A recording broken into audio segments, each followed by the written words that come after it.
O tempo de condicionamento, ele varia com a irrigação tecidual. O que é isso?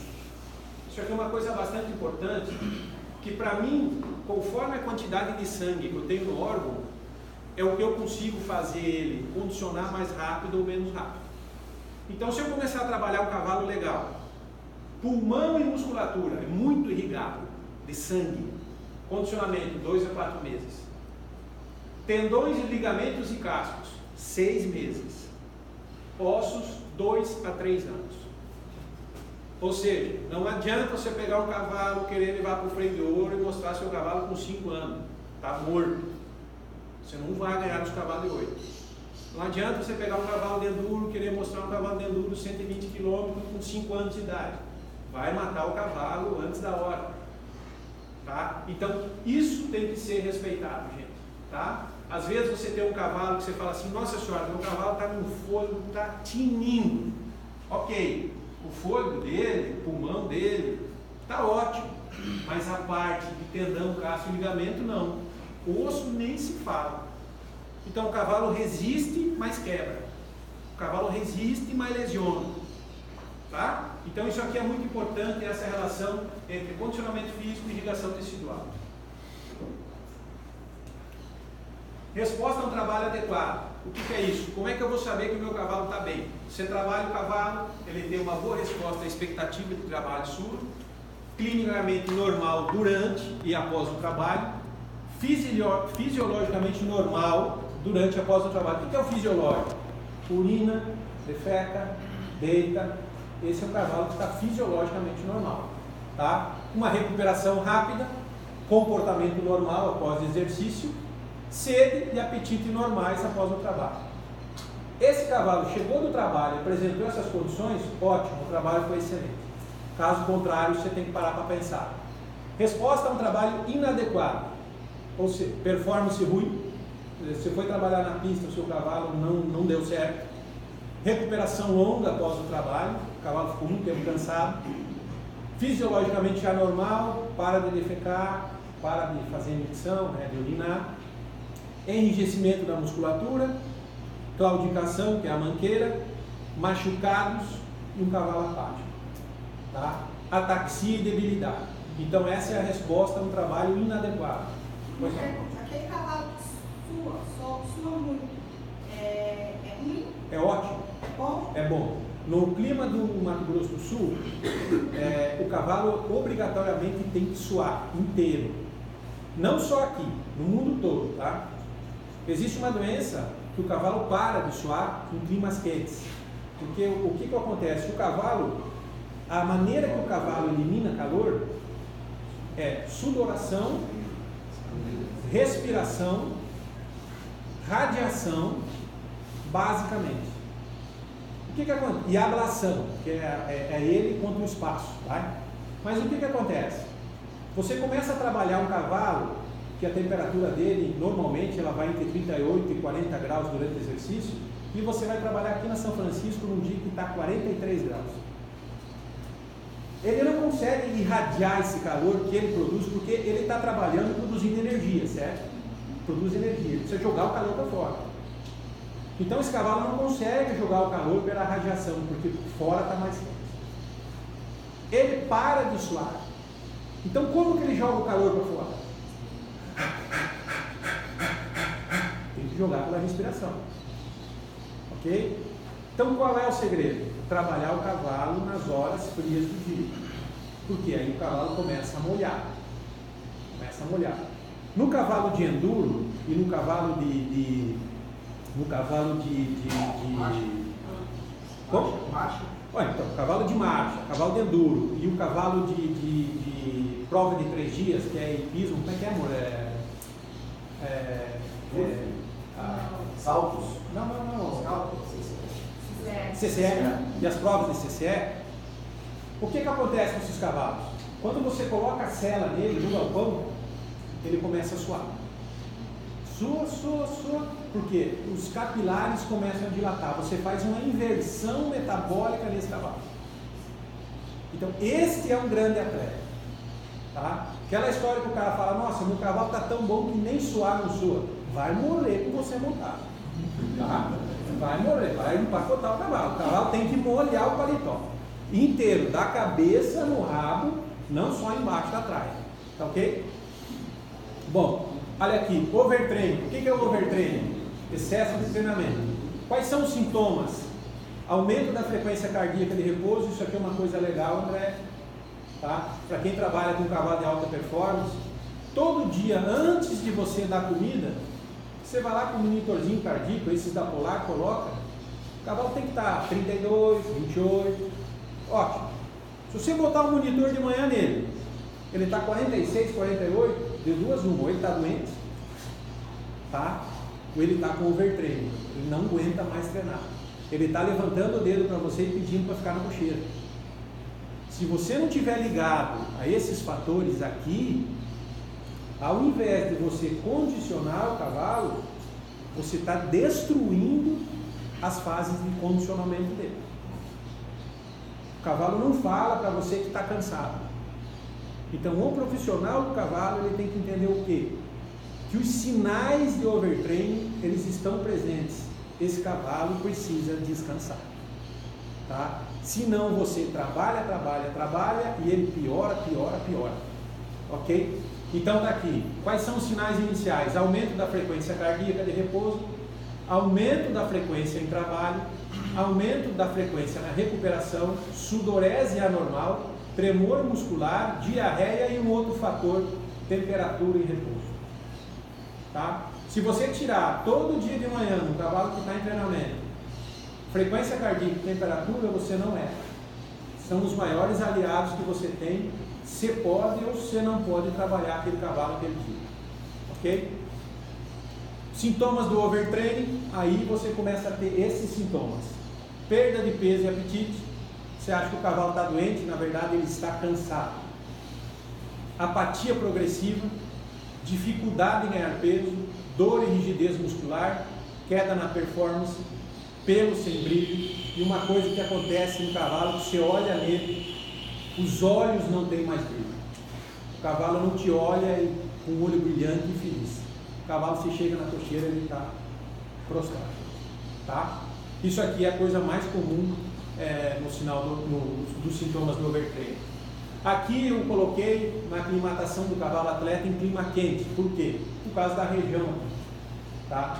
Não só Mato Grosso do Sul, mas especificamente Pantanal. Você tem que tomar cuidado que a temperatura do corpo sempre está aumentada. Tá? Você tem uma perda de fluidos muito grande, pela sudorese principalmente, e uma perda de eletrólitos. Então, em dia de competição, uma prova de laço que você tem, você compra aquelas bisnaguinhas de eletrólitos, todo dia você dá uma bisnaguinha, você obriga esse cavalo a beber mais água e se reequilibrar, todas as células dele ficarem reequilibradas. O problema do clima quente, que ele dá uma diminuição na capacidade do atleta, faz o flutter diafragmático, que é uma inversão do diafragma, tá? Desidratação, aumento de hematócrito e aumento da viscosidade sanguínea. Isso aqui são valores laboratoriais que vocês vão acabar não podendo fazer.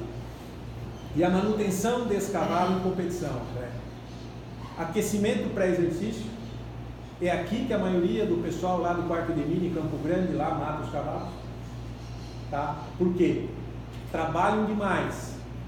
Eu vi cavalo trabalhar 6 horas para poder chegar e ficar quietinho no brete lá. Eu vi, ninguém me contou, porque depois ele foi na minha cocheira querer morrer lá.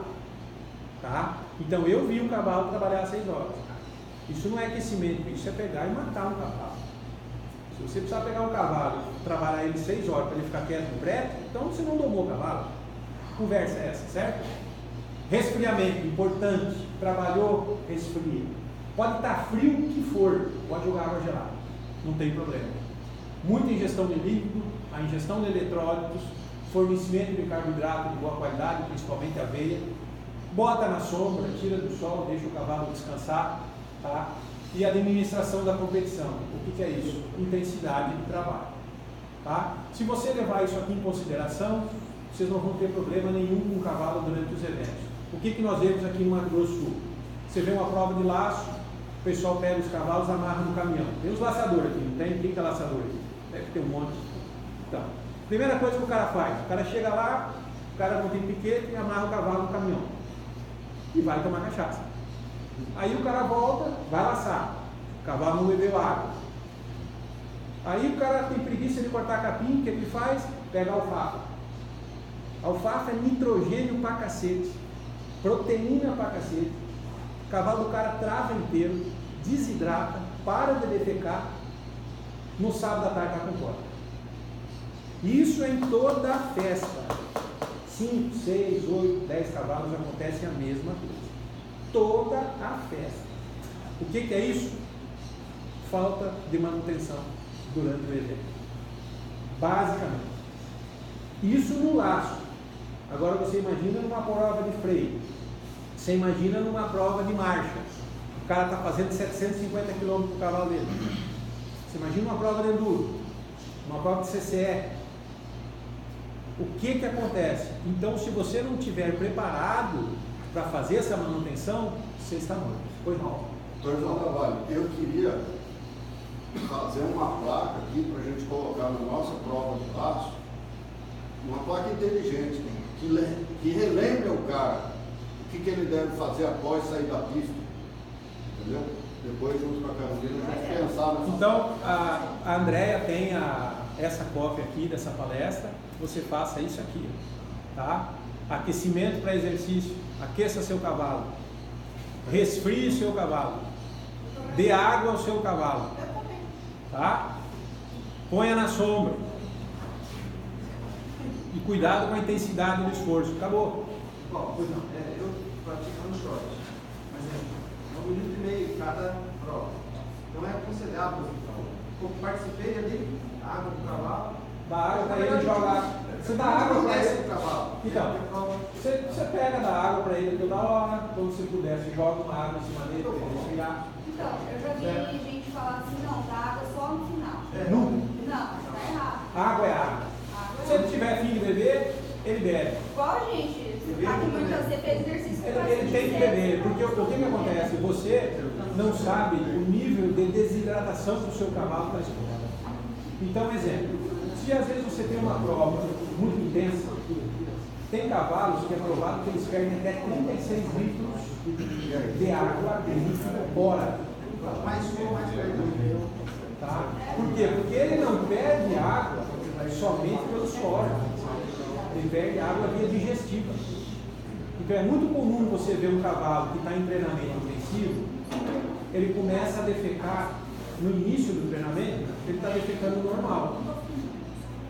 Dali a pouco, as fezes ficam fluidas. Você pode ver, ele começa a defecar mole. O cavalo vai começar a defecar mole. Mole, mole, mole, mole. Dali a pouco ele defeca a pedra. Então isso é normal num cavalo de trabalho. Se você for sair para o campo de manhã cedo, aqui no Pantanal, começou a trabalhar, você vai trabalhar 6 horas. Você sai do galpão, olhando um pouquinho, para, defeca, fezes bonita, brilhante, a síbala bem feitinha, bem lubrificada. Dali a pouco você vai correr um boi para lá, para cá, você já nota que ele já larga, já corre um boi, já larga umas fezes já meia mole. Se você não parar, não der uma água, você vai ver que ele vai parar, vai dobrar na barrigueira e larga aquelas pelotas. O que aconteceu com esse cavalo? Esse cavalo desidratou, perdeu o fluido, não só fluido via suor, via digestivo. Foi muito fluido. Tem muito líquido. Não só para as provas, não, para tudo. Dia a dia, né? Principalmente para a região de vocês. A gente não pode esquecer que é um ser vivo. É um ser vivo e outra coisa. O trabalho aqui no Mato Grosso do Sul não é trabalho de chácara. É diferente. Né? Não é trabalho, por exemplo, de pista de laço, CLC da vida, que você chega ali, dá um trabalhinho e volta. Não. Aqui no Mato Grosso do Sul são trabalhos de horas. Tá? Então as pessoas aqui têm o costume de falar o seguinte, que eles precisam uma tropilha para cada peão. Mas tem que ter mesmo, porque os caras não cuidam. Se você cuidasse, você precisava de um cavalo só. Você não precisava ter uma tropa inteira. Entendeu? Você vai falar para mim que um cavalo crioulo, que um burro bom, não aguenta trabalhar todo dia, mas lógico que aguenta. Desde que você faça a manutenção adequada dele. Desde que você não pise ele, desde que você não duvide ele, entendeu? Certo? Então essa é a diferença. Tá? Bueno, então está aqui Roberto, tá? Se você tirar isso aqui, daqui você tira a tua ideia de fazer a tua placa. Vou fazer e vou colocar Tá? lá. Bom, sinais de fadiga do cavalo, recuperação lenta, cardíaca, frequência aumentada por mais de 1 hora. Isso aqui é muito comum, ó. Tá? O cavalo fica... O cavalo fica batendo muito O cavalo tempo. fica batendo muito tempo depois do trabalho. Tá? Você nota que a frequência do cavalo não abaixa, ele está fadigado. Tá? Eu estava assim semana passada. Mas Temperatura retal alta. eu vou falar um negócio. O pessoal não costuma medir frequência do cardíaco. Não, mas é muito simples. Você É vai... uma coisa que poderia ser ensinado, né? É, Pro pessoal. não, na verdade, se você chegar no cavalo e botar a mão, o dorso da mão na região do lado esquerdo, na região do sovaco dele, você bota a mão ali e você já vai ver. Acabou, calma. Deixa ele paradinho lá e joga uma água nele. Entendeu? Você vai ver que a frequência vai lá no chão. O que acontece muito no Pantanal é que às vezes você não sabe, você tem o serviço, né? Isso aí vai pegar a vacada. Mas aí às vezes o lote correu para outro lugar, aí corre, aí escapou um. Aí, então assim, é exigido, né? Você falou, não é um trabalho de chácara. Não é trabalho de chácara. Mas o que ocorre? Se você não entender Você não que vai chegar numa hora e que você vai ter que dar um tempo durante o trabalho, O tereré, né? certo? Ele precisa do tereré dele, né? Exatamente. Tá? Ele tem que... Senão não tem cavalo que aguenta isso. Sim. Tá? Bom, sinais de depressão também são sinais de fadiga, espasmos musculares, a ausência do ruído intestinal é um sinal clássico de fadiga, e os sinais de desidratação, que é o olho fundo, que é a falta de vitalidade, enfim, é isso aí. Tá? Bom, pastagens. Pastagens. O que é importante a gente falar de pastagem?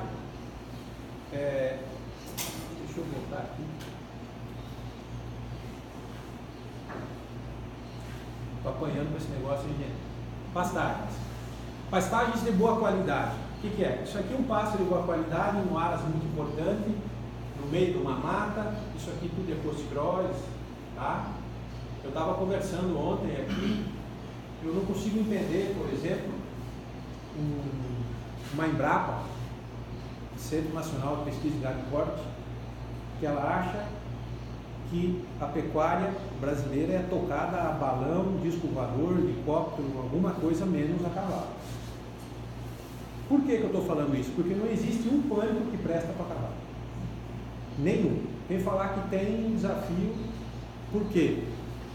Hoje existem alguns pânicos que a própria Embrapa está indicando, mas ela não é incisiva na indicação. Mas aí quando você pergunta para ela se ela fez índice de oxalato, ela não fez. Então para um pouquinho, como é que você vai indicar alguma coisa para cavalo se você não fez pesquisa de oxalato nessa matéria? O que seria isso? O oxalato, ele é uma substância que tem na pastagem e que ele dá uma descalcificação muito grande nos animais. Sim. Você entendeu? Dá cara inchada, fratura espontânea. Nós tivemos animais que deitavam. Uma vez eu tive uma égua nossa que deitou uma receptora numa pastagem dessas aí, ela quebrou 8 costelas. Outra vez uma aranha estava tomando um tereré, esperando para dar um toque numa égua, a égua começou a balançar as pernas assim, fratura dos 2 fêmurs. Égua comendo sal mineral. Eu tenho pena do pessoal da Real H, de outros caras que tentam fazer sal mineral para quem usa pânico. Não tem como você fazer. Não adianta. É muito difícil. Você entendeu? É um pepino. Então, pastagem, nós temos que ter o quê? Pesquisa. E hoje o nosso povo acha que boi vai sozinho para o mangueiro, que vaca e bezerro se cura sozinho, que você não precisa montar a cavalo para isso. Pois não. Eu quero dar um depoimento aqui. Quando eu fui na Germe Pasto para organizar a programação do dia de campo, como a Andrea falou, a gente quis trazer as dificuldades que a gente tem para, né? E o Daniel, que é um especialista, um estudioso, falou, olha, cara, que desafio. Porque não tem nada, na literatura não tem um capítulo específico, não. Eu vou lá falar das experiências que a gente conhece. Mas não, ele falou, nossa, que desafio. Na verdade não existe. O que temos são os sinodons. E sinodon é uma dificuldade grande para você fazer, porque são os únicos que não têm oxalato. Então, existem alguns que eles estão falando hoje para que se use, que são processos melhorados de outros antigos. Fala quais são os sinodons. O sinodon é o Tifton, é o Postcross, é o Giggs. A estrela não pode usar. Tá? A estrela não pode usar para cavalo. Por que a estrela não pode ser usada? Existe aquela estrela branca, aquela estrela que tem o talo para cima, assim, ó. Até quem fez a pesquisa desse capim fui eu, na Alemanha. O que acontecia? Nós observávamos que o cavalo em cima da estrela, exclusivamente em cima da estrela, em alguns dias do ano, principalmente na época de verão, eles começavam a amarelar total, amarelavam as mucosas e vinham a óbito. E outra coisa, os cavalos no canto do piquete sempre parados, sem se mexer, e nós não conseguimos entender isso. Então eu acabei coletando esse material e eu fiz um trabalho junto com um pesquisador brasileiro que mora na Alemanha, e nós descobrimos o seguinte, que o capim estrela, quando ele entra em dormência vegetativa, o que é isso? Igual hoje, se você tiver uma semana de chuva, certo? Ele começa a soltar nitrato pela folha. Aí o cavalo começa a comer, se ele está depravado, o apetite dele, ele começa a comer aquele capim com nitrato, começa a se intoxicar por nitrato. E ele tem dentro da fisiologia dele, como nós, no nosso sangue, existe hemoglobina, que é o que transporta oxigênio, certo? O nitrato na corrente sanguínea, ele faz a hemoglobina se transformar em meta-hemoglobina, que é altamente mortal. Então, até uma vez o jacaré, coitado, ele foi no Aras e ele viu uma estrela, coisa mais. E cara, outra coisa, a estrela você acha que ela é tão boa porque ela sempre está bonita, mas ela está bonita porque o cavalo sabe que não pode comê-la. O cavalo é altamente seletivo. Mas se ele não tiver possibilidade de outra coisa, Ele vai comer. E ele depravar o apetite, ele vai comer e ele vai morrer. O jacaré, coitado, viu um Aras aí e viu lá aquela estrela. Eu vou plantar. O jacaré não planta. Não planta que isso vai dar merda isso aí. Eu mandei a leva. Não, vou plantar. Bom, resultado, o jacaré foi e plantou. Ele perdeu 8 garanhões e umas 14, 15 éguas e parou de criar cavalo. Tinha os melhores garanhões do Brasil. E o Tangola? O Tangola é bom. O Tangola é bom, a Pensacola também é boa, porque o índice de oxalato é baixinho. E o Bacon? O Tangola, a questão de proteína. É baixo. É baixo. Eu vou te dar um exemplo. Não, sabe por quê? Nós temos aqui umas terras pretas muito baixas e onde não vai outros capim, entendeu? A gente tem que trabalhar com o capim que aguenta a água. E aí quem aguenta a água, Mindícola, Tangola, Bacon.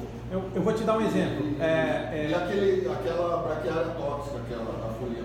Tá. A gente fala muito, por exemplo, que a umidícula dá muito problema de carinchada, né? A umidícula, ela tem 0,5% de oxalato na matéria seca. 0,5%. É pouco. Tá? Mas ela te dá problema, te dá. Para você ter noção. Cetária, casomula. Então, pra você ter noção, esse. Como é aquele fininho? Maçai. Nós fizemos pesquisa em Maçai, 15,6% de oxalato de matéria seca. 15,6%. O que você tem? Você tem fratura espontânea, você tem cara inchada, você tem mandíbula inchada, você tem hérnia umbilical, você tem retenção de placenta, e você não consegue e nunca vai conseguir produzir um cavalo campeão criado em cima do capim. Vai quebrar. Pode ser o que for, vai quebrar. Se você for para uma competição de morfologia, seus cavalos serão os menores, os menos musculados. Entendeu? Não adianta, não é assim que cria cavalo. Vem cá, o tamanho é pânico, né? O tamanho é um derivado do Maçai. Então, existe esse problema. Então, por exemplo, se eu estou te falando que o Maçai não presta, agora esses tempos falaram para mim no Tamanho. Eu plantei Tamanho Nunca mais eu planto. Estou dando depoimento para vocês de coisa que eu vejo no meu dia a dia, tá? Aí eu fui esses dias num técnico da Embrapa, bababá, do Tamani e de outros. Falei, fizeram o exame de oxalato, matéria seca? Não. Mas como é que se indica um capim para cavalo se você não fez oxalato? Ele, mas o capim é isso, aquilo, ok, e o oxalato? Não fiz.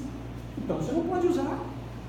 Aí quando eu faço o exame, 14%, 15%, 12% do oxalato matéria seca, você não cria cavalo em cima disso. Pois não. Então, entre um pânico e um medícula, é muito mais fácil usar um medícula, ainda mais pela menor manutenção de fertilidade da terra. Olha, dependendo do pânico que eles indicam hoje, você tem a medícula assim, ó, 0,5%, 0,7%, 0,8% de medícula de oxalato matéria seca da medícula, tá? Sempre foi o vilão. Só que esses capins hoje, eles estão, esses maçai da vida, eles estão todos encobertos porque eles dão estado para o cavalo. Eles têm energia boa, eles têm um índice proteico razoável, que é o medícula, coitado, não tem. Então você larga na medícula, o cavalo fica lá meio desencarnando na medícula. Aí você larga no maçai e o bicho fica lindo e maravilhoso. Ok? Só que quando você vê a qualidade óssea de um cavalo não medícula, a qualidade óssea de um cavalo no maçai, se você bater uma radiografia, parece que você bateu uma radiografia num papel. Entendeu? O cavalo descalcifica mesmo. E aí vem a história do sal mineral, aí vem a história de você com o sal mineral não conseguir fazer com que a coisa aconteça. Aí você tem que colocar outras coisas, aí você tem que colocar uma ração com bastante cálcio. Quer dizer, você consegue dar a volta? Consegue dar a volta. Só que quando você planta um capim onde você quer economia, por exemplo, se eu estou plantando um capim, eu quero economizar. Agora tudo bem, eu planto um capim, e aí você chega lá para o cara, bicho, o capim está dando, mas então você tem que pôr no sal tal coisa, dá tal sal, dá tal ração, dá não sei o que, então o que eu estou fazendo? E a dictioneira? A dictioneira é o mesmo problema, além do cavalo não comer a dictioneira, o cavalo não gosta da dictioneira, você também não tem resultado com ela. E a Zuri? Como o Zuri é a mesma história, o Zuri é um derivado também do maçai. Doutor. Então, quando você vê Não, o Zuri é derivado do Montbasso. É a mesma coisa, é derivado, mas você tem oxalato, entendeu? Você tem, por exemplo, esse Tamani, eu tive um problema sério com o Tamani, por quê? Porque eu tive uma queda, isso eu sei porque isso foi ano passado, tá? A gente trabalha muito com biotecnologia, então eu tive uma queda absurda de fertilidade no meu rebanho. Tá? Eu tive um problema sério de fixação embrionária. Sério. Tá? Com o tamanho. Tá? Além de que, no caso do Tamani, o que aconteceu? Eu não consegui, o Tamani me mostrou ser um capim que ele não é competitivo com a braquiária. Começa a surgir um pé de braquiária, começa a surgir outro, né? Daí a pouco é braquiária, não existe mais tamanho. Mas esse problema, quando a gente planta ativo, fica no corte também. Não, mas aí você tem veneno. Ah não, hoje mudou, é outra história. Hoje quando você planta o sinodonto, hoje você tem um controle absoluto sobre o que está acontecendo na sua propriedade. Pasto de tropa tem que ser muda. Pasto de tropa é sinodonto. Não quer dizer que tem que ser mudo. Você tem um capim hoje, por exemplo, que é excelente, que chama Tierra Verde, que é um capim plantado com sementes, tá? É um capim importado, é um capim de baixa massa, mas é de alta qualidade proteica e energética. Tierra Verde. Ele não seria nosso corumbá aqui? Eu não tenho que experimentar. A semente é cara. Ele é um capim de plantio muito difícil, porque ele é uma micro semente. De onde ele vem? Ele vem dos Estados Unidos. Tá? Ele é mexicano.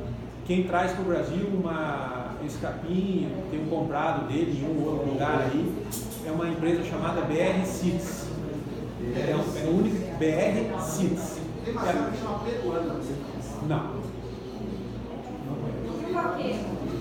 O vaqueiro, ele é um capim interessante, ele é um sinodon também, só que o problema do vaqueiro é que a matéria seca, a produção de matéria seca dele é muito pouca. É mais difícil A produção de matéria seca é muito pouca. Ele é um capim que ele não te dá volume. Então, por exemplo, você vai fazer feno do vaqueiro, você não consegue. Se você vai largar a tropa em cima do vaqueiro, você não pode pôr peso mais palatável que aquilo. Então, a questão do sal, né, essa ausência do cálcio no proteína, ela é importante porque você não, no sal, no pasto, a hora que você vai tratar zero e tudo mais, você não consegue garantir que cada animal vai ingerir, né, o que ele necessita. Então, porque você está dando sal que não vai... Normalmente o que a gente faz, André? A gente faz ingestão forçada. Doutor, Ah, mas aí... eu tenho uma observação a fazer. Ou não? Eu ouvi. Quando eu falei tictioneuro, eu fiz um teste. E os meus animais comem e estão muito bons. Não que eu tenho outros capins, mas me surpreendeu. Porque eu fiz um teste. Claro, eu ajudo com sal, mineral, próprio, mas eu não esperava. O que é que tem de oxalato na dictioneiro? Em torno de 4%. Então, está menos que a medícula. A medícula ela varia de meio até 1%. E não vem sujeira na dictioneiro. Ela fecha, não deixa vir maquiagem. Entendeu? Eu não estou falando isso, porque o senhor é que é o especialista. Eu estou dando um depoimento. Está recomendando, nesse caso, fazer uma gestão complementar para que o animal esteja vistoso, satisfeito, mas ele não tenha perda de cálcio. Não, isso que eu penso. Na verdade, o que acontece? É o que eu estou falando, por exemplo, se eu falar para o senhor do Maasai. O Maasai já tive. Então, mas o que acontece? Se o senhor vê a tropa do Maasai, o senhor fala que o senhor descobriu a América. Não, A tropa fica linda do Maasai. Linda. Só que aí o que acontece? Passa um ano, 2, aí você tem carne inchada, fratura, hérnia, aí você começa a ver a realidade do seu Só para cabelo. terminar, especificamente na dictioneiro, foi o cabo. O senhor acha que eu devo continuar ou eu devo parar? Não, se o professor está dando certo, Está dando. deve continuar. A única coisa é fazer uma suplementação. Suplementação total. Isso é importante. Estou fazendo. Isso é importante. Sal. Não, eu acho que dá sucesso. Eu quero falar para o senhor que eu acho que dá sucesso. Pode ser então. Suplemento Isso mineral. que eu quero me orientar. O importante é suplementar. Tá. Suplementar e no caso de suplementação desses capins aí, a gente só vê uma saída. É a farinha de osso. Tá? Carbonato de cálcio com feijão. Não. Pois não? Há um tempo atrás a gente trabalhava muito com medícula, no Rio de Janeiro, e aí agora a gente plantou o giz, uns 4.000 metros, está querendo ampliar, está encalando. Ela é totalmente diferente, ela com 10, 15 dias você põe o cavalo um pouco mais sentido, você põe o animal em cima do giz, sem ração, só com sal mineral e água, ele tem um ganho de peso, uma melhora visual significativa. Pra você ter noção, nós temos aras aqui no Mato Grosso Sul, que a gente trabalha, que os animais não comem nenhum tipo de suplemento, e nós temos que fazer regime nas éguas, porque senão elas não empregam, de tão gordo, sem suplementação nenhuma, entendeu? Um pouquinho de sal mineral e mais nada. Elas têm celulite, elas caminham, aí você começa a ver o ovário começa a pegar, você começa a ver um pouquinho de gordura no ovário, você começa a ver umas coisas que você tem que acabar fazendo o regime. Mas só que, então, acaba sendo uma criação muito barata, certo? Uma criação muito eficiente, porque a quantidade láctea é enorme, o tamanho, o desenvolvimento dos porcos, o tamanho dos membros, da canela, quando eles nascem, a circunferência de membros é absurda, certo? Desempenho dos porcos maravilhoso. Então, criar cavalo, no meu ponto de vista, É isso. Criar cavalo é você ter qualidade óssea, fisiológica, para você no futuro gastar o seu dinheiro, mas lucrar lá na frente com o desempenho deles. Tá? Um criador de cavalo hoje, de corrida, um criador de cavalo crioulo, um criador de cavalo quarto de milha, se o cavalo dele não ganhar, ele está no salto. Ele só vende uma geração, ele nunca mais vende a segunda. A gente ali da Ana, na terra dela, nossa, a única coisa que a gente viu de desvantagem, entre aspas, é que a gente, para ela desenvolver do jeito que a gente quer, a gente tem que cuidar da fertilidade do solo. Uma vantagem muito grande que a gente viu nela é o veneno que o senhor falou. A gente usa lá, mata, folha larga, braquiária, qualquer tipo de invasor. Não, é outra vida. Ela nem limpa. É outra A vida. gente vai de água essa semana para plantar uma hectare de tamanho. Aí deixa para meu pai aqui. Vamos mudar. A gente tem esses 4 mil metros de gigs. A gente está fazendo luta para jogar nesse hectare. Eu plantaria o sinodon. Porque ela na próxima intergenária da irrigação, ela tem uma rebrota muito fantástica. Eu faria o sinodon em tudo se desse, entendeu? Paulo, só por curiosidade, independente de volume, e a batatais, você tem alguma? Eu não tenho experiência. A gente sabe que tem gente que tem a batatais, né? Eu não tenho muita experiência com a batatais, mas sim, tem bastante próprios. Cada um chega para nós e fala alguma coisa. Você vê, para nós o cavalo, as informações que nós temos, os cavalos não contam. Okay. Esses dias um cliente nosso plantou aveia. Geraldo, lá na Engenho, nós tentamos fazer cavalo comer aveia plantado durante 50 anos. Nunca comeu. Aí esse meu cliente falou, não, vou plantar aveia. Eu falei, cara, não vai comer. A tropa do cara bateu na aveia, largou no chão, nunca vi uma tropa mais linda na vida. Então você tem casos de casos. Tivemos um outro colega meu que veio de São Paulo, ficar um dia de casa aí, fazendo estágio, falou para mim que na casa dele, ele tem lá na central dele uma braquiária assim, assado, cozido, que a tropa receptora come maravilhosa. Eu falei, nossa senhora, estou feito na vida, minha central, vou botar esse negócio lá, vai ver. Mas nunca comeu nem um fiado da tal da braquiária aqui na casa do cara, então não dá para indicar. Entendeu? Não dá para indicar por quê? Porque cada lugar é de um jeito. A única coisa que a gente pode indicar o que é isso. Coisas que não vão dar problema nunca. E o que não dá problema é o sinodon de cavalo. Esse não dá problema. Se tiver que plantar algum capim pânico, planta qual? Um capim que tem uma quantidade de cálcio maior.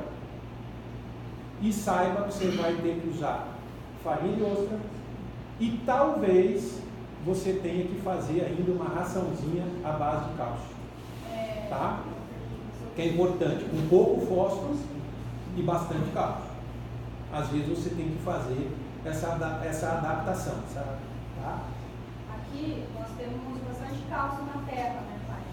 Então isso pode influenciar. Influencia muito. Por exemplo, eu tenho tamanho e tenho. Influencia barbaridade. Isso é bom. Isso é bom. Daqui, ele equilibra. Isso Então, é... cada análise de solo, cada um tem que isso é muito bom.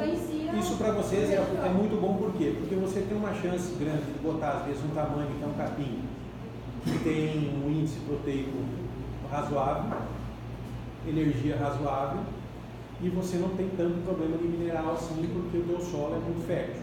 Então, aqui eu tive algumas indicações de técnicos que eu falo com vocês, gente, eu sou cirurgião, tá? Então, mas como toda essa história de capim, de terra, acaba caindo no meu colo, porque eu, durante 30 e tantos anos, eu tive que formar as propriedades, eu acabo falando isso ali por experiência, como vocês têm do produtor, a minha experiência é do produtor também, quando o meu negócio é capim.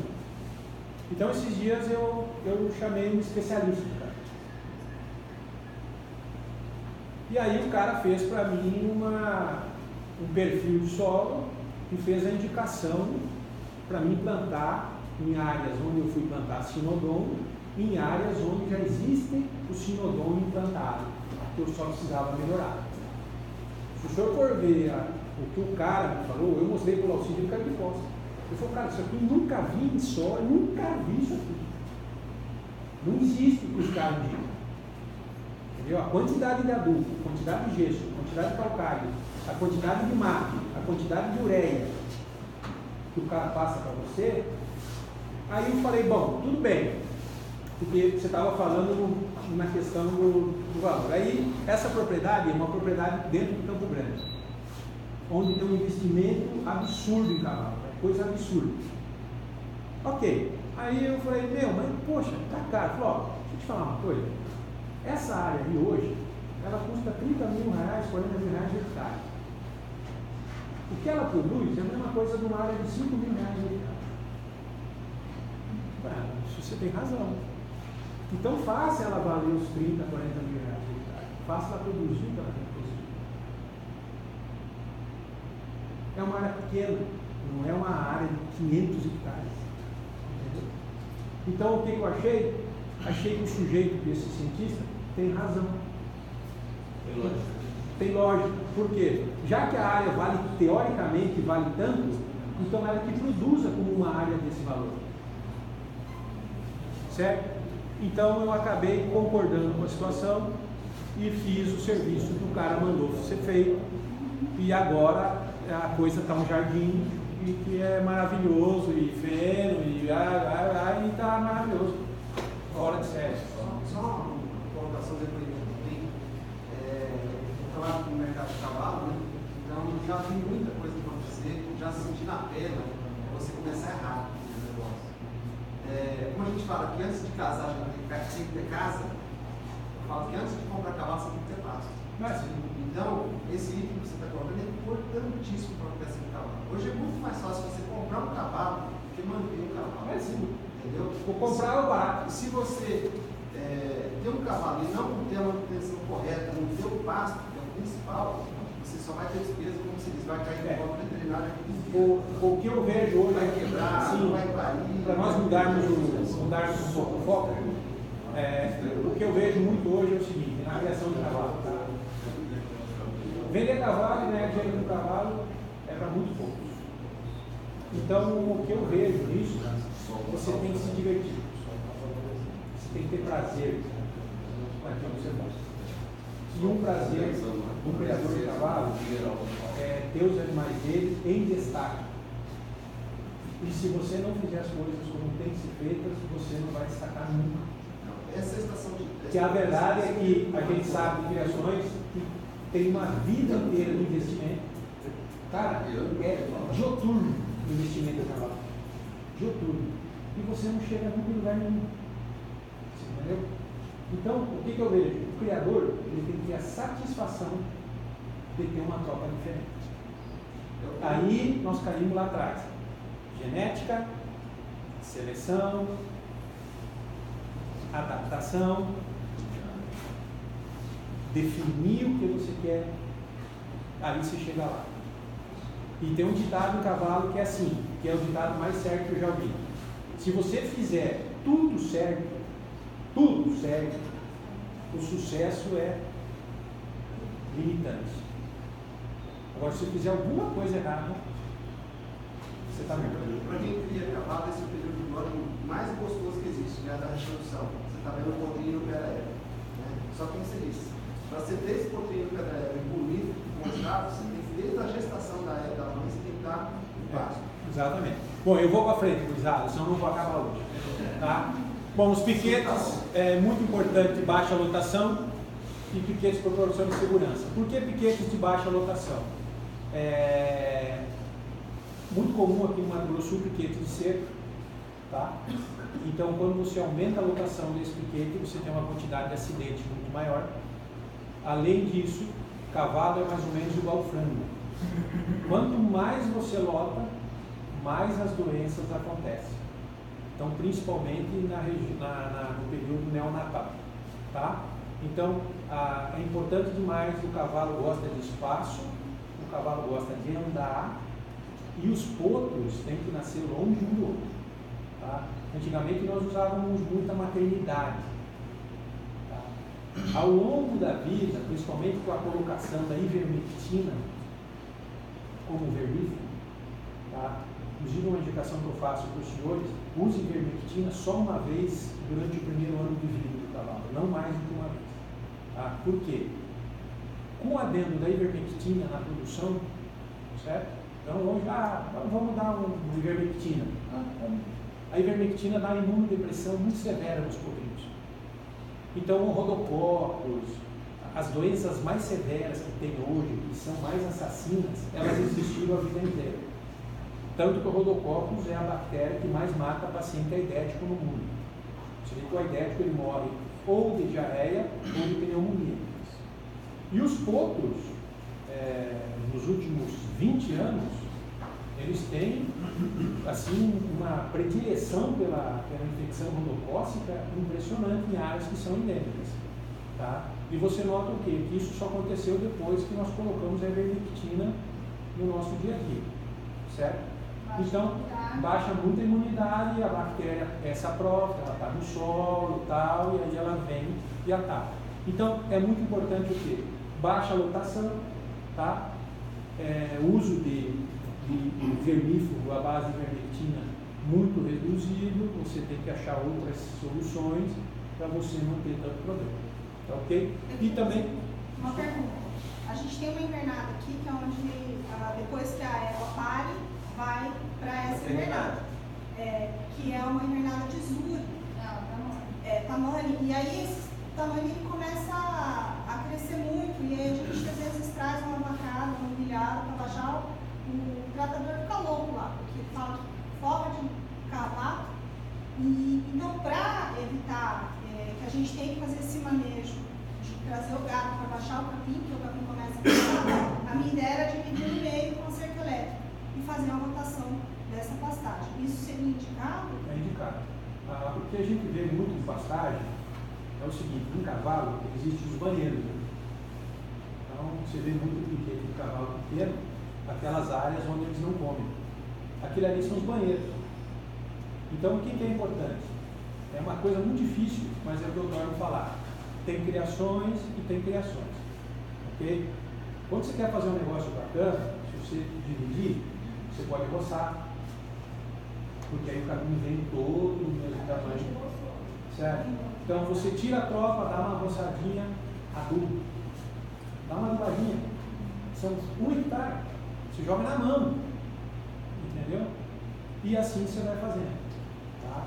A gente sabe que se você fizer uma adubação pesada no ano, e depois, conforme a quantidade de adubo que você vai colocando, você vai aumentando uma unidade animal, se eu vou dar 3 adubações no ano, você põe mais 3 unidades animais em cima. Tá? Então a adubação, gente, eu estou falando para especialistas aqui, vocês que são os especialistas aí, tá? Agricultores, produtores, vocês sabem que o adubo é tudo hoje, e para quem cria cavalo, a área é muito pequena. Isso não é nada dentro daquilo que vocês fazem, certo? Então é importante fazer. Tá? E aí eu faria isso, eu dividiria ela um pouco mais, tira, não deixa lotar, você está vendo, não pode lotar, tirou as éguas, começa a ficar aqueles banheiros, aí você vai e roça, um adubinho, vem tudo, você vai fazer. Mas aí no caso, se ela tem essa área para levar a égua para ali, o senhor falou há pouco que um potro tem que ficar longe do outro.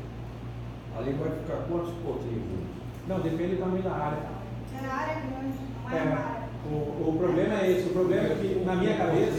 Não é o longe que eu falo assim, você hoje, você usa aqui, de maternidade, amanhã você usa lá, depois você usa lá. A tua maternidade, não que você não tenha que deixar os potros juntos, o que eu quero falar é o seguinte, você tem que rodar a maternidade. A maternidade só não pode ficar no mesmo lugar. É essa a maneira que eu falo que os potros têm que ficar longe. Hoje, nós temos aqui a maternidade. Daqui uns dias é lá. Depois é lá. Você vai rodando a maternidade. Por quê? Contaminação do quê? É isso aí. Entendeu? Você tem que rodar a maternidade. Antigamente nós tínhamos o piquete maternidade. Nós tínhamos até a cocheira maternidade no curso sangue Aí inglês. vai juntando as doenças. Vai juntando ali. Eles vão nascendo no mesmo lugar. Vão nascer no mesmo lugar e as doenças vão aumentando. Então a maternidade ela tem que rodar. É que aqui nós temos que cuidar da onça também. Então não tem nada mais. Esse é o problema. Bom, os piquetes são piquetes onde a gente tem que ter uma certa segurança. Roberto, as onças são boas. A gente tem que. Elas são mansas, mas isso não significa que elas não comam. Elas são mansas, mas tem fome. Esse aqui é uma coisa interessante, mas esse aqui é um piquete no deserto, tá? Isso aqui em Abu Dhabi, no Aras do Sheikh Mansur, mas você veja uma cerca de boa qualidade. Ele não obedece tanto lá, porque você vê que está bem batido, mas isso aqui é no deserto. Então, coloquei aqui só para ilustrar um negócio interessante. É tudo irrigado isso aí, né? É tudo irrigado. A água, uma água sempre limpa, importante.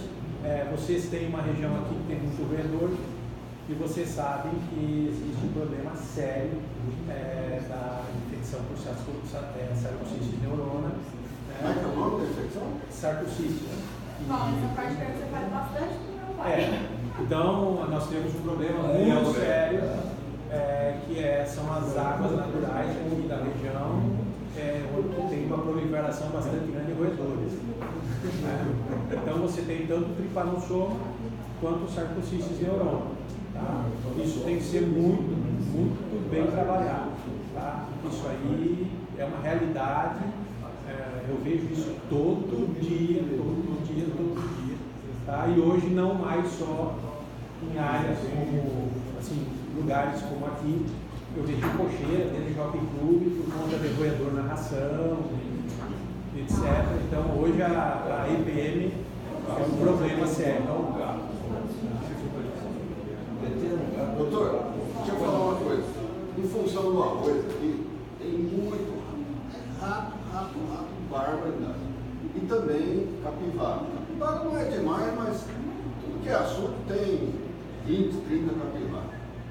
Tem uma outra maneira química de defender esses animais? Não. Porque é quase impossível acabar com o rato. Antes nós tínhamos um medicamento que era uma sulfa, que era Não é igual lá os campos lá.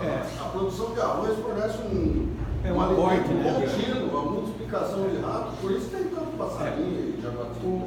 É todo tipo de roedor? Não, tem muito preá também. Não, todo tipo de roedor. Gambá, rato, capivara, tá? Todo tipo de roedor. O que existia antigamente era um medicamento, era uma sulfa, que era usada para malária, chamada Daraprim. Esse Daraprim era uma sulfa tão potente que você tomava essa sulfa, ia para a Amazônia, você ficava lá na Amazônia dando grito, lá no ano, dando coisa na cola, não acontecia nada. Até quando começou essa região aqui, Mato Grosso, Pará, se tomava esse Daraprim. Isso não existe mais. Então existe uma outra sulfa, que é uma sulfa que é utilizada para frango, chamada Dimeton. Tá? Também ajuda um pouco, ok. Para dar para os animais, para eles não se contaminarem. Eu consigo eliminar o vetor. Então, na minha cabeça, tá? O que eu faria? Você tem hoje dentro da tua casa tropas e tropas. Acho que todo mundo aqui, né? Então, por exemplo, você pega lá no Geraldo, ele tem as ervas top 10 dele e tem aquelas que são do campo, não sei o que. Essas ervas top 10, essas ervas têm que tomar água no corpo. E você tem que fechar a água delas. Não, todo meu toma no então, eu vou dar um exemplo para você. Quando eu cheguei a trabalhar na Engenho, lá na Engenho existia um córrego, existe até hoje. Tem um córrego lá embaixo, onde era a sede velha da Engenho, passa um córrego lá embaixo. Nascia 10 potros lá, 20 pegavam a IPM. Aí o que nós fizemos? Encanamos, cercamos. Eu nunca mais tive IPM. Eu tenho 32 anos, estou lá 34 anos, tem 32 anos que eu não tive IPM mais lá. Mas e as lagoas no meio da invernada, assim, pega a curva de nível, tenta cercar. É o jeito de você cercar. Porque se você tiver um roedor, você está morto. Tá? Tenta levantar a pilheta para os potrinhos poderem beber água, certo?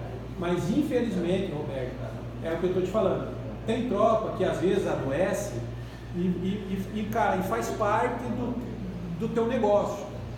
Só que tem tropa sua que adoece e te machuca. Entendeu? Aí você fala assim, mas eu sou um corno mesmo, porque se eu tivesse feito essa égua vale 50 piletas. Vale 50 piletas. Entendeu? Então acho que isso aí é uma coisa que o criador ele tem que botar, mensurar muito o que para ele é viável e o que não é. Tá bom. Em relação do carrapato, né?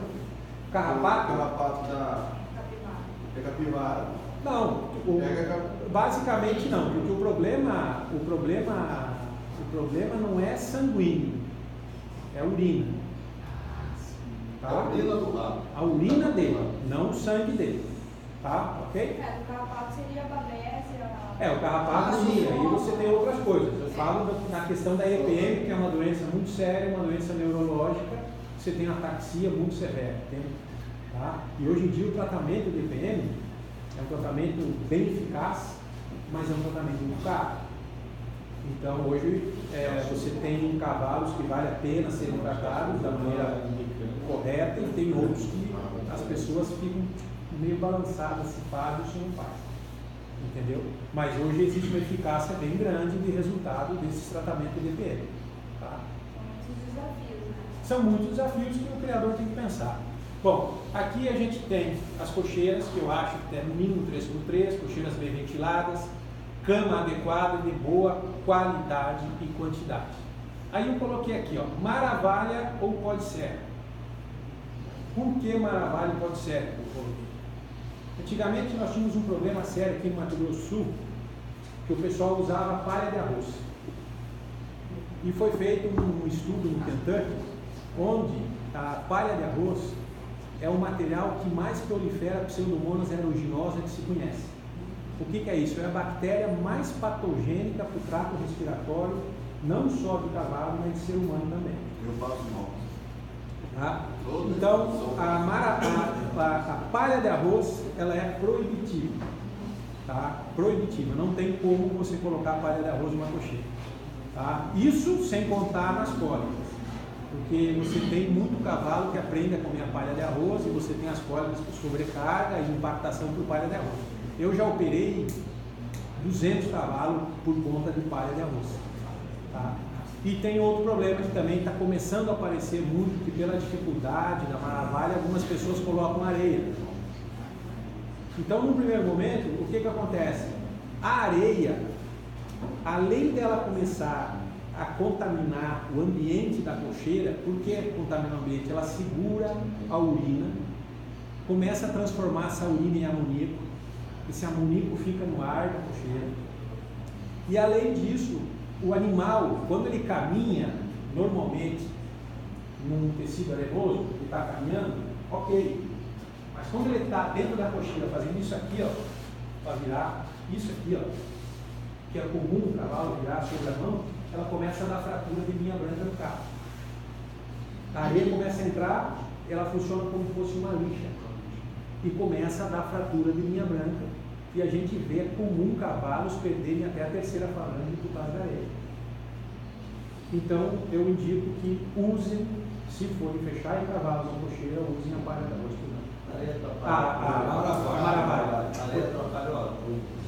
A areia atrapalha um pouco a plumo, Geraldo, porque, logicamente, se você entender que todos eles ficam meio irregulares, ok. Qual que é a minha indicação? Isso é indicação de cocheira. Eu sou um cara criado em cocheira. Qual é a minha indicação? Você deve ter visto muito isso no Jockey Club. Você foi no Jockey Club muitas vezes, com seus Antônio. Então, o que acontece? Você pega uma cocheira grande. Como que você arruma uma cocheira? Pelo menos 2 palmos de maravilha, as laterais da cocheira. Você sempre levanta. Por que você sempre levanta? É muito comum o cavalo se trancar em cocheira. Ele deita, rola e se tranca, ele não consegue levantar mais. Tem cavalo que quebra, lesiona, vira uma desgraça. Então você levanta a lateral, porque ele vai rolar, ele cai de volta para o meio da vaca.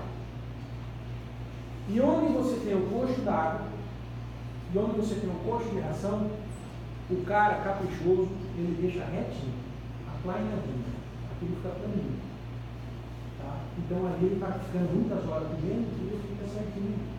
Tá? Então esse aí é o segredo de você arrumar uma boa vaca, o cavalo deitar. Pois não. Paulo, quando fala sobre a palha do arroz e a casca do arroz. É a casca, palha. Pois é. Não é porque nós acompanhamos, como você falou, eu fiz uma reportagem recentemente no centro de treinamento para preparação de animais para a morfologia. E é só casca de arroz. Esse é o maior pepino que tem. E ao mesmo tempo que é o maior predador de exposições morfológicas do Brasil. Aqui não temos disponibilidade. Eu acho que não é tanto uma falta de disponibilidade, não. Eu acho que quem sabe do problema e quem tem condição vai atrás. Eu tenho cliente no Mato Grosso, lá no nortão do Mato Grosso, que vem buscar uma navalha aqui em Ribas do Rio Pardo. Para eles lá o arroz é fácil. Mas a gente planta arroz, eu tenho palha de arroz, meu pai insistia muito em usar não tem, isso é provado. A quantidade de cavalos que tem doenças pulmonares crônicas é altíssima. Entendeu? A morte por ruptura de grandes vasos é altíssima. Então, realmente a gente não pode usar isso. Você já teve dificuldade com isso, porque leilão, com exceção da do cavalo sabe disso. Você pega os outros sindicatos, você pega o palho de arroz pilhado, joga no cavalo. Aí ele tem que comprar dentro de litros de clorinho, trocar o cavalo comendo. A pessoa é só maravilha. Isso aí, não adianta. Bom, manter os coxos de camas limpos. Eu vou dar uma atropeladinha aqui, que senão não acaba. Depósito de ração sempre ventilado, manter limpo, cuidado com os roedores, já coloquei, porque importante nós falar de novo que doenças neurológicas não vêm só da água, vem da ração que é urinada, no caso dos gatos. Farmácia tem que ter os medicamentos de emergência, uso frequente. A alimentação, basicamente, é uma ração boa de concentrado, uma ração de boa qualidade para evitar cólicas. E a gente, desculpe. Doutor, e o AZV? AZV é muito bom. O problema é a gente conseguir plantar o AZV.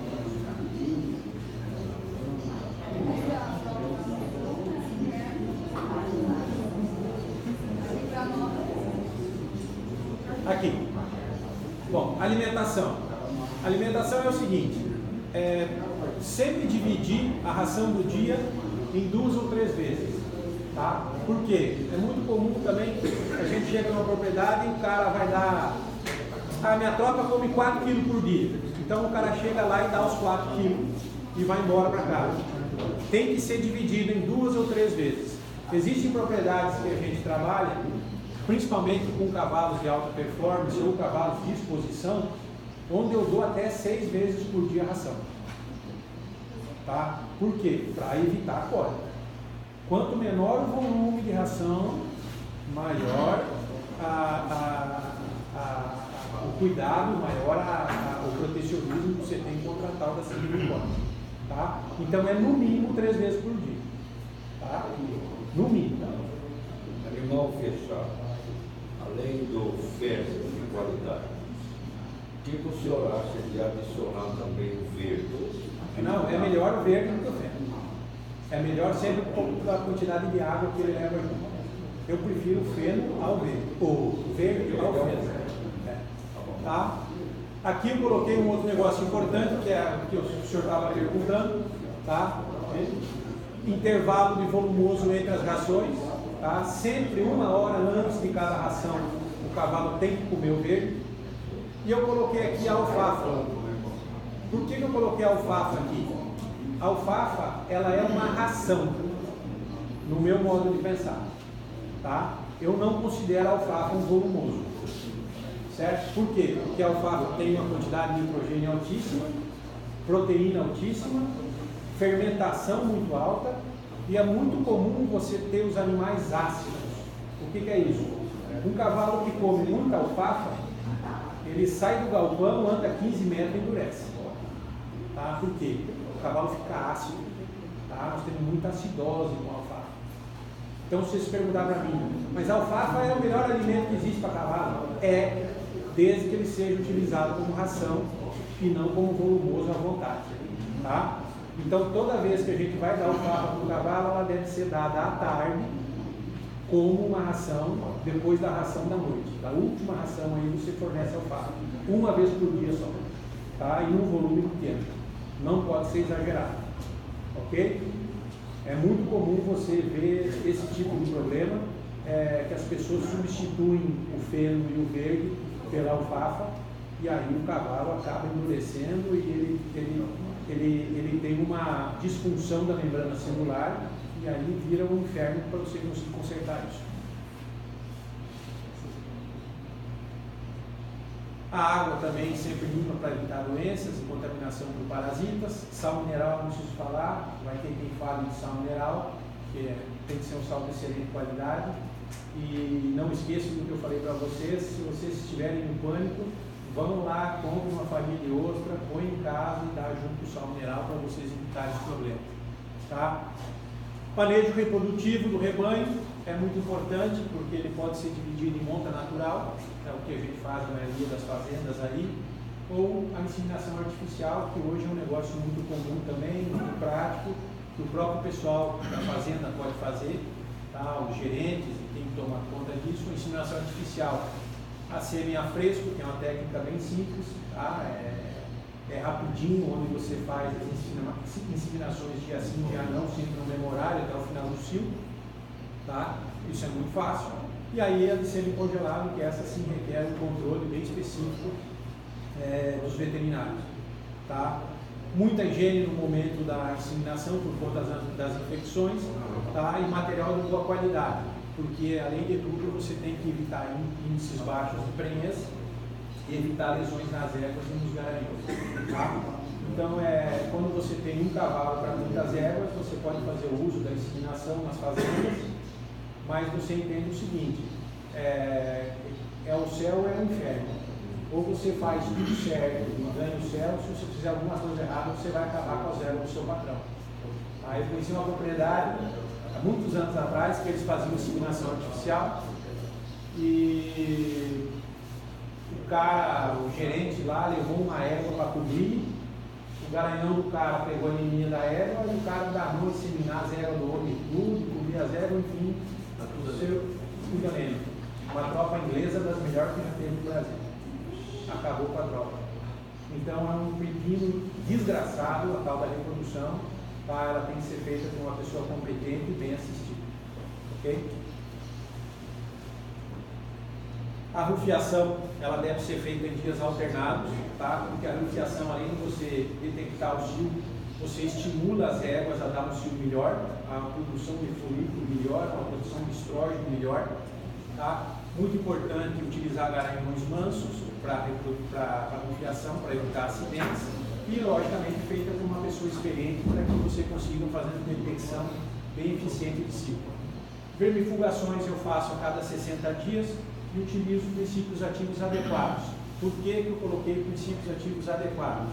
Éguas prenhes, como já falei, potros, você tem que saber o que você utilizar para cada grupo contemporâneo que você tem em casa.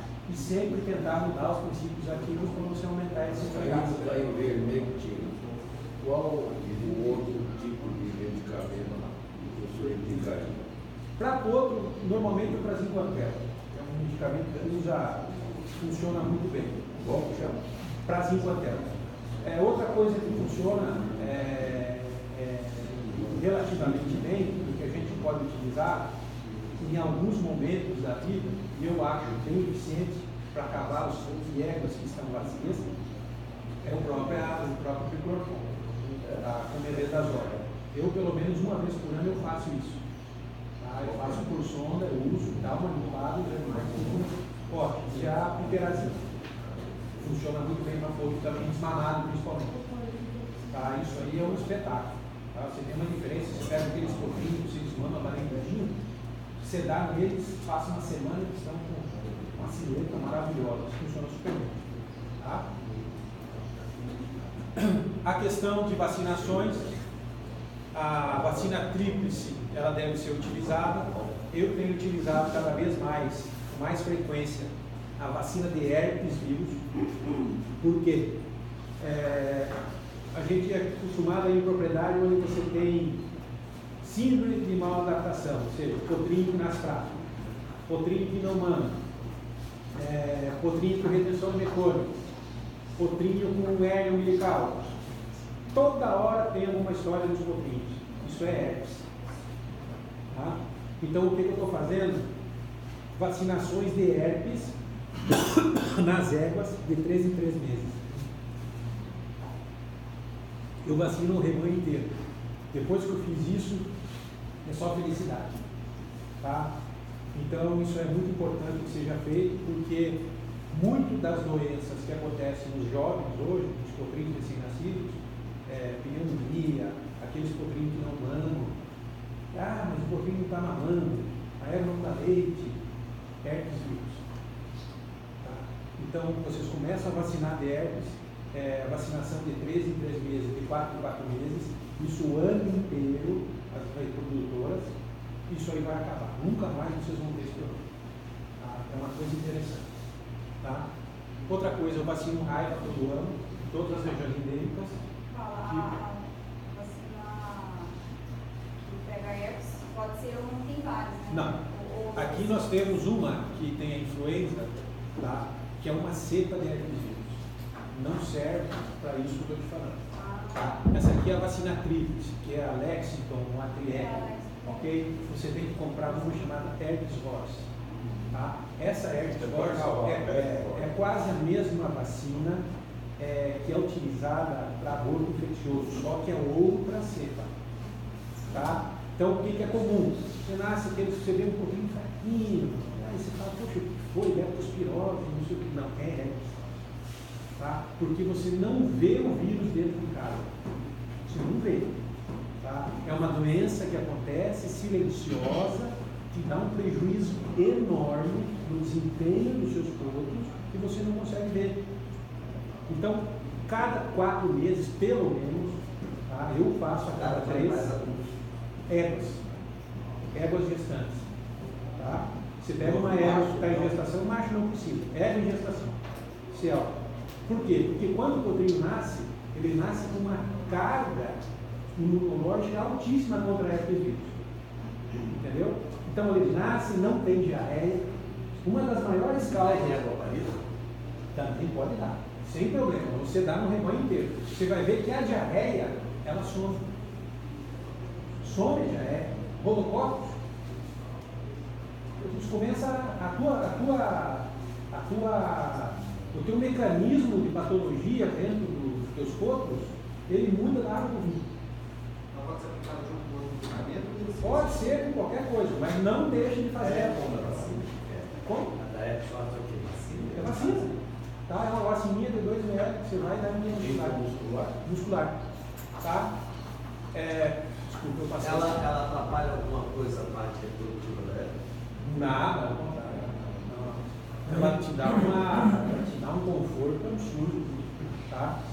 Outra coisa que eu uso bastante hoje, que faço sempre, é uma coisa que eu faço todo mês de janeiro, em todas as propriedades que eu trabalho, vacina de raiva. A leptospirose, eu dou todo ano, principalmente para receptoras, e dou todo ano para matrizes, que vão gestar. Ok? Então é importante fazer a leptospirose. De que maneira eu faço a leptospirose? Essa raiva é a mesma? Ela tem que ser para cavalo, mas é a mesma coisa. Lembrando que a raiva, obrigatoriamente, tem que ter reforço. A leptospirose, como é que eu combato a leptospirose? Com vacina? Não. Eu combato a leptospirose com streptomicina. Tá? Eu dou streptomicina. Não adianta vacinar a leptospirose. Não vai funcionar. Então, as éguas vão emprenhar esse ano? Ok. 2 frascão de streptomax, 50 ml muscular, está resolvido o problema. Mas tá? aí você não precisa mais fazer a vacina. Não precisa fazer a vacina. Faça a streptomicina, só ela funciona. Só em fêmeas que vão gestar. Ou doadoras, ou receptoras, ou ervas que vão levar a gestação para frente. Outras assim não tem necessidade. Tá? É só mesmo porque uma das causas que hoje a gente sabe que há muita infertilidade e muita doença em corpo recém-nascido é a leptospira. Tá? Então, não adianta você vacinar da leptospirose. Eu estou fazendo os dois, né? A vacina e a estresse. Então, ok, mas não deixe de fazer estresse. Tá? Professor, em relação à resistência a antibióticos, né? Não corre risco de estar usando essa streptomicina? Não, porque você está em área endêmica.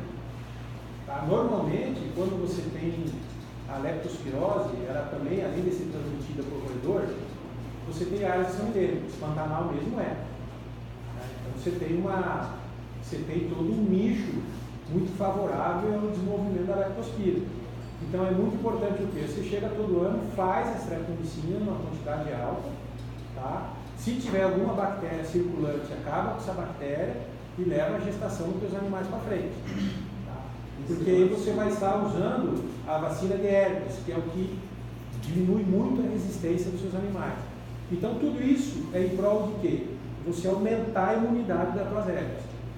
Aumentando a imunidade das matrizes, você tem potros bem desenvolvidos. Que o que dá um prejuízo muito grande para a criação é o gasto que você tem com os teus potrinhos e a perda de desempenho deles no primeiro ano de vida, por doença. Nós temos que lembrar que um potro cresce, ele já nasce com 70% do peso da altura final dele. Ele nasce com 70% da altura final dele, ele nasce com esse tamanho. E o primeiro ano, ele cresce quase 90%.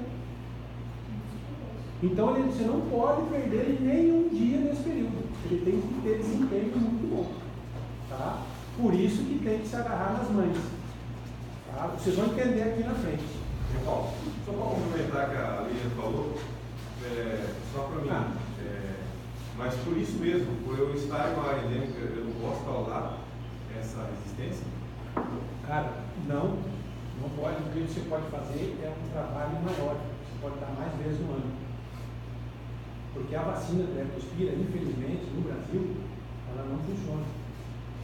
Esse é o problema. Não que não deva ser vacinado. A gente tem que ter uma vacina de boa qualidade. Entendeu? Então, se você tivesse uma vacinação onde você tivesse uma resposta de neuroquina positiva, ótimo. Você vacina. Olha, onde tem vacina boa é a Argentina. Tá? Que também tem a rotatória. Então tem vacina boa. O Brasil não tem. Tá? Você pode vacinar, coletar sangue, mandar fazer análise de neuroquina, você não acha nada. Então, infelizmente, a única coisa que a gente achou que nos salva da leptospirose é fazer tratamentos com streptomicina. Pode uma hora dar problema? Pode. Resistência? Pode. Aí você tem que mudar de antibiótico. Porque não é só ela que pega a leptospira, são N antibióticos que pegam a leptospira. Então, a gente recebeu um grupo de veterinários da OMS e outros lugares, né? E eles falaram exatamente isso que você falou, porque eu tive uma dificuldade da leptospirose no gado. E mesmo vacinando constante e tudo mais. E eles falaram que realmente a vacina ela não consegue. A vacina não consegue. Nós temos também um problema com raiva. Existe um laboratório, por exemplo, de produção de vacina de raiva, que também não te dá análise de neuroquina positiva. Então, nós tivemos aqui, vizinha sua aqui, vizinha aqui de frente. Norberto? Uma propriedade que vacinou, fez reforço e perdeu um cacetão de animais de raiva. Nós perdemos. Entendeu? Então, nós temos esses problemas no Brasil. A gente tem que mensurar, sabe? Qual que é que não funciona? Tem coisa que infelizmente não tem jeito. A gente sabe que não se deve fazer isso, mas a gente gostaria de saber de qual que é que não funciona, porque ela tem os animais. Não, mas às vezes até já mudou, né? Até já tá bom. Então, Morcego, A streptomicina, ela pode ser dada, ela tem que ser dada antes ou pode ser dada depois dela já estar velha? Depois, antes, isso aí é período. O ideal, porque o grande problema da leptospirose qual que é? É terço final de gestação, ok? Porque no terço final de gestação, a leptospirose se instala na placenta e te dá os grandes prejuízos de formação dos potros, certo? Então, o que eu faria? Terço final de gestação, o medicamento, a streptomicina. Só, 2 doses, uma só. No caso, um dia só. Você dá a dose alta de streptomicina. 50 ml na muscular. 50 ml na muscular. Terço final. Terço final de gestação. Bom, manejo dos potros, baixa lotação dos piquetes, nós já falamos. E muito importante a gente ficar atento aos desvios tricursurais angulares, a retenção de mecônio, que é outra coisa que é muito importante. Tá? Hoje, no nosso esquema de produção de cavalo, 100% dos potros tomam os laxantes pós-natal, que são os enema. Tá? A gente usa enema em todos eles. Tá? Por que nós usamos enema nos potros? É uma coisa, a natureza é um negócio tão maluco que não dá nem para falar.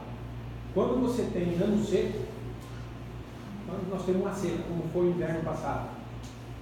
A quantidade de potro que dá retenção no mecônio é absurda. Agora você pergunta, o que tem a ver o potro na barriga da mãe com o clima seco? Só Deus que sabe. Entendeu? Mas você tem uma quantidade enorme de retenção no mecônio. Então, o que acontece? Eu tenho 100 potros para nascer, eu tenho lá 120 fosfeneno, nasce, cura o umbigo, fosfeneno. Por quê? Ele começa a fazer força para defecar, não consegue, rompe bexiga, hérnia umbilical e faz o volvo intestinal. Isso para câncer? Não, isso é para potro. Porque o mecônio do potro, ele é como se fosse uma pedra. É bem uma pedra mesmo. As primeiras fezes do potro é como se fosse uma pedra. E eles têm muita dificuldade de jogar aquilo para fora. Então, todo potro é manejo. Isso aí é básico do básico do básico.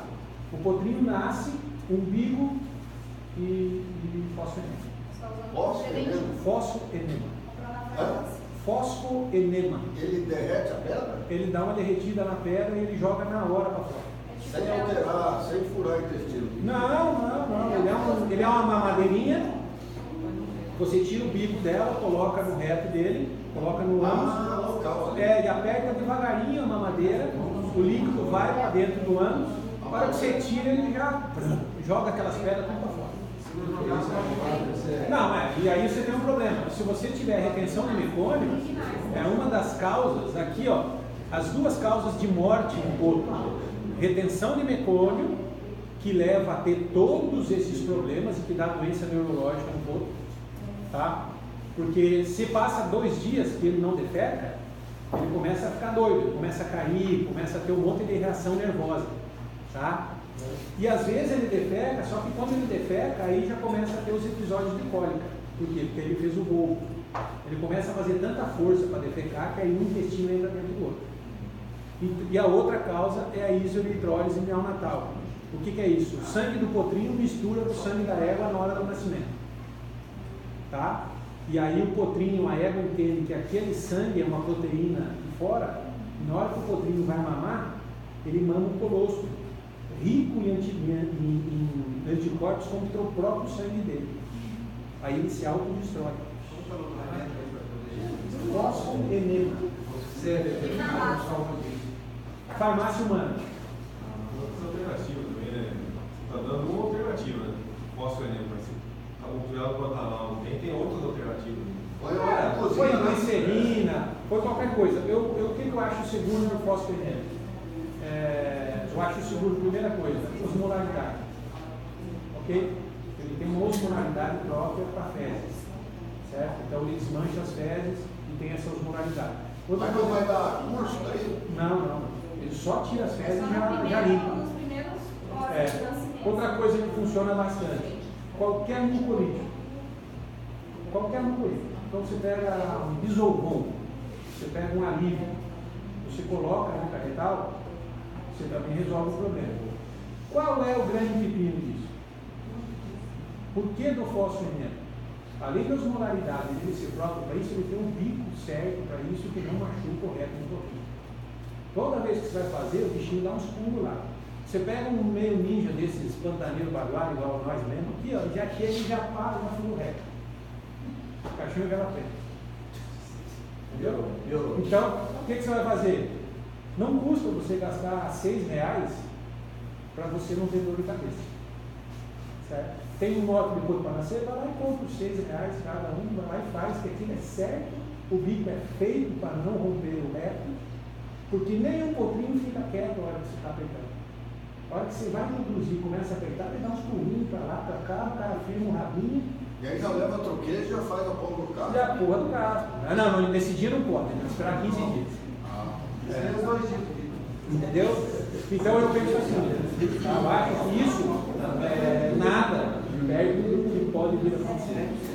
Aí você vai me perguntar, mas é para fazer ponto de campo, invernáculo? Não. Mas o cara aqui comprou um cavalo de 150 mil. Eu? Ou não? Tá? O outro comprou um cavalo de não sei quanto, o outro tem um cavalo de não sei quanto. Não dá para você fazer essa conta. Então você tem que ter as coisas certas. Uma vez eu andando por lá, a gente foi no centro do Léo, né? E a gente foi lá para o leilão, e tinha um potrinho que estava se jogando no chão, se batendo, esse potrinho não jogou para fora. Aí foi 2 irmãos comprando, talvez esse produto, voltou, ficou. Em 2 segundos o ponto acabou. Ficou legal. Sabe o que eu falava? Bate um gol. Bom, e aí então aí, ficar muito atento à retenção de mecônios, eletrodes, persistência de úrico, que é comum você ver um potrinho urinar pelo umbigo, tá? Às vezes você vê o urinar, começa a descer o urina pelo umbigo, tá? Então é importante ficar esperto com isso aí. Aí a ruptura de bexiga, ela é normalmente decorrente ao mecônio, a dificuldade de defecar. Ele começa a fazer tanta força para defecar que acaba rompendo a bexiga, tá? As septicemias, que são decorrentes da herpes vírus, que nós já conversamos, e as infecções por Rhodococcus eco, que essa aqui, nas regiões que são endêmicas, as ervas devem ser vacinadas. Lembrando que só tem uma vacina no mundo que funciona para Rhodococcus, tá? O Brasil vende várias, nenhuma presta, tá? A vacina que presta é uma vacina produzida na Argentina, que é comercializada no Brasil, certo? Essa vacina ela é comercializada por uma pessoa, feita por uma pessoa na Argentina chamada Teótimo Pecu, que é a maior autoridade do mundo hoje em AIDS. Ele é veterinário, começou a trabalhar conosco aqui em Campo Grande, a fazer a vacina aqui, e ele se transformou na maior autoridade do mundo em limpeza de hospital e prevenção de morte de pacientes aidéticos. Tá? Hoje é o cara mais importante que tem no mundo todo. Porque ele é veterinário e ele aprendeu a controlar e vacinar de Rhodococcus. Tá? Então, essa vacina aqui, ela funciona. Tá? Você pode fazer plasma imune, você pode fazer uma série de coisas se você tem problema, mas oriundos dessa vacina aqui. As outras vacinas, mais uma vez falando, não produzem leuquina. Por que disso? Porque o Teótimo e eu, nós desenvolvemos um kit diagnóstico para Rhodococcus eco. Então, todas as vacinas que eu fiz até hoje, nenhuma dá leuquina. Nenhuma. Só a dele dá. Então, você fazer plasma oriundo de vacina que não te dá imunidade, não adianta nada. Certo? E algumas propriedades que necessitam, a gente faz plasma interimune em todos os porcos que nascem. 100% dos porcos tomam plasma no segundo dia de vida. Tá? Tem algumas propriedades que nascem 10 potros e dá Rhodococcus em 15. E ele também é a mesma coisa, é caixão e vela preta. Deu Rhodococcus, logo. Muito difícil de salvar. Tá? Se você não tiver o plasma. Tá? E a fazer a desmama na idade adequada, eu faço o desmama em 5 meses. Utilização de concentrado na idade adequada, por que eu coloquei? Eu gosto que o potro coma concentrado a partir do 3º mês de vida e não antes, porque quando você começa a dar concentrado antes do 3º mês de vida, os potros começam a ficar ácidos. Eles começam a ficar ácidos, eles começam a não absorver a lactose. E nessa fase de até 3 meses de vida, é a fase mais importante para o desenvolvimento do trato digestivo desse potro. Tá? Então é importante não deixar o cordinho comer ração antes dos 3 meses. Ele tem que comer, leite, tomar só leite. Tá? Correção de aplumos é muito importante, como eu falei. Aqui ó, nós temos os desvios flexurais, aqui nós temos os desvios angulares. O que acontece nisso aqui? Nós vemos isso aqui todo santo dia. Isso aqui são éguas que são mal manejadas durante a gestação, tá? E existe uma falta de calcificação nos ossos do carpo, tá? Isso aqui tem problema todo santo dia por conta desse negócio aí, entendeu? Isso aqui é a mineralização, isso aqui é oxalato na tal da pastagem, enfim, é um negócio mais comum que tenha esse tipo de situação, tá? Problemas relacionados com éguas de má nutrição, mais uma vez falando retenção de placenta, as hérnias umbilicais, queda da imunidade, os problemas locomotores, manejo sanitário, vacina de herpes, leptospira, rodococcus, tríplice, raiva e a vacina de rotacose, que essas são as regiões que tem muita diarreia. Tá? E eu queria agradecer a vocês. Volta aquele para mim, volta um.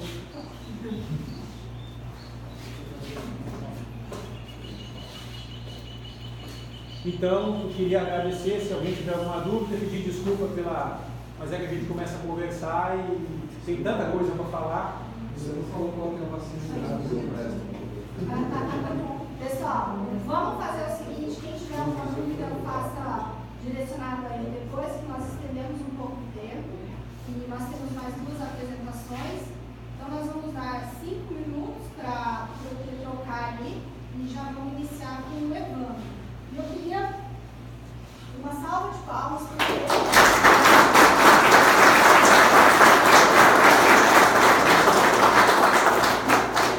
Eu queria falar 2 coisas. Eu queria agradecer ao Dr. Zandavalli por uma palestra maravilhosa, altamente esclarecedora, fantástica. Eu não sei porquê. Isso aí deveria existir mais oportunidades para isso. Elogiar minhas filhas por terem oportunizado a gente ouvir essas palavras suas aí.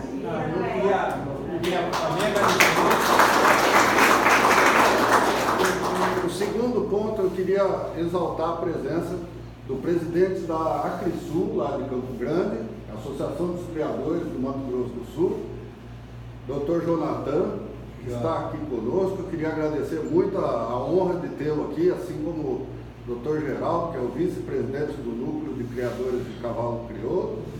Os dois são, o Dr. Jonathan é o criador mais importante do cavalo crioulo aqui no nosso estado. Apesar que ele começou há pouco tempo, mas entrou fortíssimo, já tem 3 garanhões espetaculares, um rebanho enorme, e colocou o crioulo para dentro da Acrisul.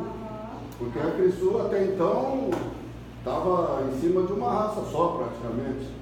Hoje em dia a Acrisul tem o pantaneiro, tem o árabe, tem o crioulo, o quarto de milha, todos eles estão lá, porque o Dr. Jonathan é uma pessoa que gosta de cavalo e não tem preconceito contra os cavalos de outra raça. Como o Zandavalli, você vê, mostrou para nós o mundo todo e falou sobre todas as raças. Eu queria agradecer, Alberto, também a oportunidade de falar que realmente a troca de informação é importante demais. E mais uma vez ressaltar que o trabalho que está sendo feito, eu tenho certeza que vocês vão fazer na mesma direção que vocês fizeram todos os outros trabalhos que vocês fazem em termos de pecuária e agricultura. Por isso que eu acredito muito na criação de vocês lá para frente. Tá? Eu estou realmente à disposição de qualquer dúvida que alguém tiver. Então, perguntas, por favor, aproveitem. Bom, eu vou pedir a palavra de 1 minuto só. Primeiro, para te agradecer. Porque você, para mim, é um modelo com sua família em tudo que faz. Eu vinha falando isso para o Geraldo na nossa viagem. E cumprimentar a todos que aqui vieram, porque realmente eu já estou com 72 anos, é vivendo e aprendendo. Hoje aprendi muito. Aprendi. Zandavalli, está de parabéns. Você fez, como diz o Roberto, uma excelente palestra. Obrigado. Então, eu quero aqui, em nome da Acrisul, te convidar para você na nossa próxima Expo Grande, a 81ª Expo Grande, fazer essa palestra lá para nós. Ah, todo prazer. É uma honra para nós, viu? Vou reunir com o Roberto, com a Beth, com o André, a Carol, o Geraldo, todos nós vamos levar o máximo de criadores, né? De pessoas que não só são criolistas, como são amantes dos equívoros. Eu gostaria muito que você participasse para enriquecer o conhecimento desses nossos amigos e companheiros. Então eu já falei demais pelo meu tamanho aqui e quero agradecer muito a esse casal que eu admiro de verdade. Eu vim de Campo Grande conscientemente porque eu sabia que eu ia aproveitar o dia. E realmente aqui só faz coisa boa. Tudo que eles fazem é top. E você foi nota 10. Obrigado.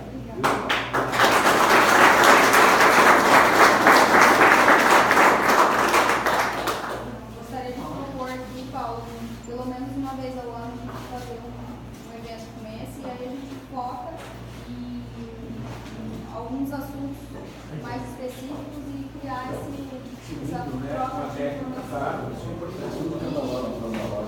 Outra coisa é que nós vamos cobrar a Embrapa, vamos cobrar para a paz, porque é importante, né? Isso tem que ser feito. Foi com flash? A gente tem uma aproximação grande com a diretoria lá. Não, isso tem que ser feito. Tem que ser feito porque a gente tem que entender que não existe checagem. O cavalo é pecuário. Geraldo.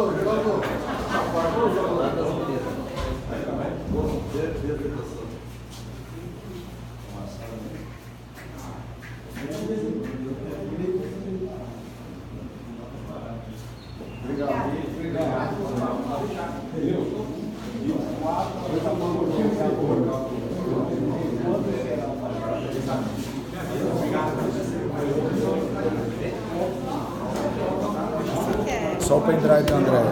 Cadê o seu pendrive?